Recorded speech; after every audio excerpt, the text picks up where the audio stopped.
Salam dostlar, mən təlimçi lazeroloq Samirə Sərməz. Son vaxtlar ən çox mesaj qutuma gələn suallardan biri lazerin yaşı nədir?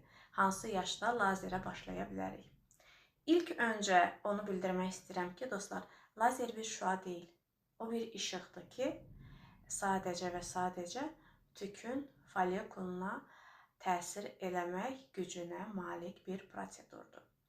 Yəni, lazerin orqanizmə heç bir ziyanı yoxdur.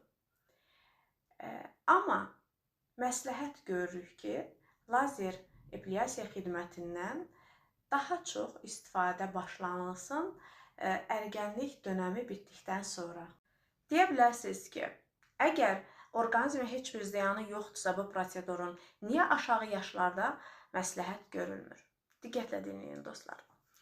Çünki ergənlik dönəmi hormonların hələ net şəkildə düzənlənməməsi bir dönəmidir. Hələ hormonların inkişafda olduğu bir dönəmdir ki, bu zaman olunan prosedurun nəticəsi almaya bilərik. Yəni, biz müdaxilə edədikcə tükə, biz tüklənmənin qarşısını almaq istədikcə hormonlar bir növ yenidən o tükləri inkişaf elətdirir və yenisini ürətir. Bu baxımdan əslində o yüzdən deyirik ki, ən yaxşısı dönəm yeniyetməlik dövrünü sona çatdırmış gənclər müraciət etsələr daha yaxşı olar ki, nəticəni əldə eləyə bilək.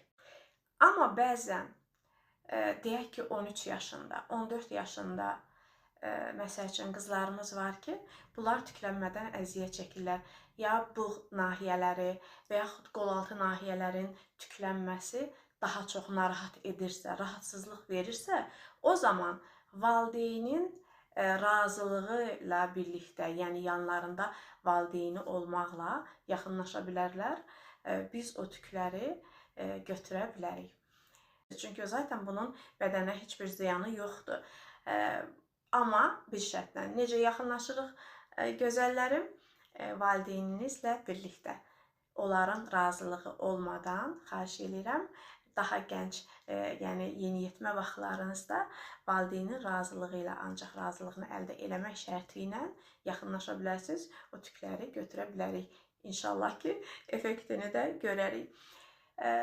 Daha çox məlumat almaq istəyirsinizsə, daha çox suallar vermək istəyirsinizsə, dostlar, səhifəmi takib eləyin və hər birinizin suallarını canla başla cavablandırmağa hazıram. Özünüzə yaxşı baxın, dostlar.